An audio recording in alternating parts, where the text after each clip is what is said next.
Selamat pagi, saatnya bersama Aletheia Voice, sebuah program yang membangun keberanian dan percaya diri siswa, informatif dan penuh inspiratif. Ajang menyampaikan pendapat, kreasi, dan ekspresi, dipandu oleh Bapak Ibu Guru yang berkompetensi di bidangnya. Selamat mengikuti.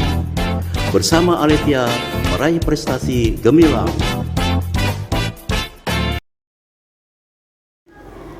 Shalom, selamat pagi. Saatnya bersama Aletheia Voice, sebuah program yang membangun keberanian dan percaya diri siswa, informatif dan penuh inspiratif.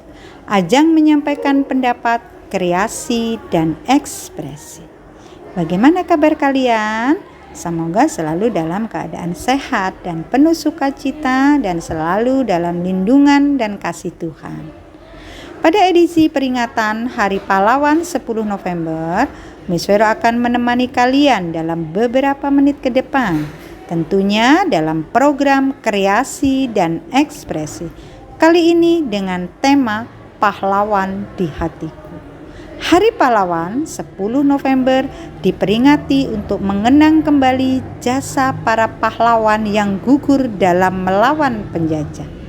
Peringatan Hari Pahlawan dilatar belakangi oleh peristiwa di Surabaya 10 November 1945. Tanpa basa-basi, langsung saja kita dengarkan pembacaan biografi pahlawan nasional oleh siswa-siswi kelas 5 SD Kristen Aletheia. Selamat mendengarkan. Shalom, perkenalkan nama saya Kadek Adi Prayata Abirama. Saya kelas 5 SD Kristen Aletheia. Pada kesempatan ini, saya akan menceritakan biografi Teku Umar. Teku Umar merupakan salah seorang pahlawan nasional dan sebagai pemimpin perang di Aceh dari tahun 1873 sampai 1899. Teku Umar menjadi panglima perang yang tak gentar membela tanah kelahirannya dari serangan penjajah yang ingin menguasainya. Teku Umar lahir di Meu Laboh, Aceh Barat pada 1854. Dirinya anak seorang bangsawan bernama Teku Ahmad Mahmud dan memiliki 2 orang saudara perempuan serta 3 saudara laki-laki. Teku Umar kecil dikenal sebagai anak yang cerdas, pemberani, dan kadang suka berkelahi dengan teman-teman sebayanya. Dirinya juga dikenal memiliki sifat yang keras dan pantang menyerah dalam berbagai masalah. Teku Umar berjuang melawan penjajah saat usianya 19 tahun, yaitu pada tahun 1873. Dimulai dari daerah Meu Laboh, kemudian melanjutkan perjuangannya ke Aceh Barat. Sebagai panglima perang, Teku Umar dikenal cerdik dan pandai bersiasat. Sejak menikah dengan Chu Nyak Dien pada tahun 1880, perlawanan rakyat Aceh menentang penjajahan semakin kuat dan hebat.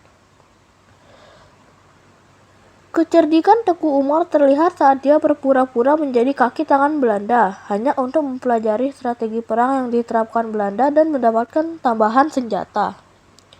Teku Umar rela dicap sebagai pengkhianat oleh masyarakat Aceh. Kerjasama Teku Umar ternyata banyak menguntungkan Belanda. Salah satunya, banyak pos Aceh yang dapat dikuasai Belanda. Atas jasanya, Belanda menganugerahi gelar Teku Umar Johan dan mengangkatnya sebagai komandan pasukan Belanda yang memiliki kekuasaan penuh. Dari situ, dirinya terus mempelajari cara dan siasat Belanda sambil mengganti setiap orang Belanda di unit yang dia kuasai dengan pasukan dari Aceh. Perjuangan tak sia-sia pada tanggal 30 Maret 1896. Teku Umar segera menarik pasukannya dari pos yang dikuasai Belanda. Perlengkapan perang Belanda seperti 800 senjata, 25.000 butir peluru, 500 kg amunisi, dan sejumlah uang dapat diambil oleh Teku Umar. Perlahan Belanda mengetahui kebohongan dan pengkhianatan Teku Umar. Akhirnya, Belanda melakukan operasi besar-besaran untuk memburu Teku Umar dan pasukannya. Usaha Belanda tak membuahkan hasil. Teku Umar dan pasukannya ternyata sulit ditaklukkan. Pasukan Teku Umar terus mengadakan perlawanan melawan penjajah. Daerah Banda Aceh dan Meulaboh dapat dikuasai Teku Umar dan pasukannya. Merasa tak bisa melumpahkan Teku Umar, Jenderal Van Hughes dari Belanda menggunakan cara licik untuk menangkap Teku Umar. Jenderal Hughes menyewa orang Aceh bernama Teku Liubeh untuk memata-matai strategi Teku Umar dan pasukannya.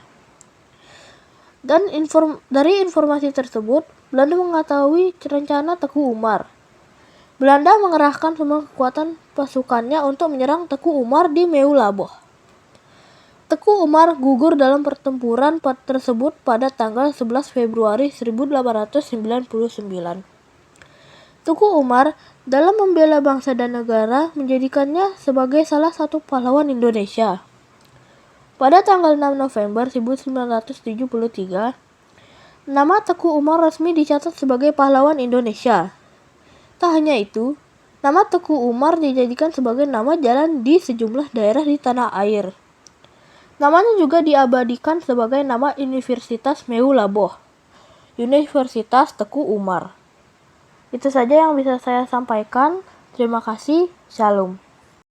Wow, luar biasa, bagus sekali anak-anak. Tanpa terasa, waktu yang disediakan tinggal beberapa menit lagi. Ini berarti kita sudah berada di penghujung acara. Maka usai sudah Miss Vero menemani kalian dalam acara kreasi dan ekspresi. Saya, Miss Vero sebagai pembawa acara, mohon undur diri. Terima kasih, Shalom, Tuhan memberkati. Bersama SKA meraih prestasi gemilang.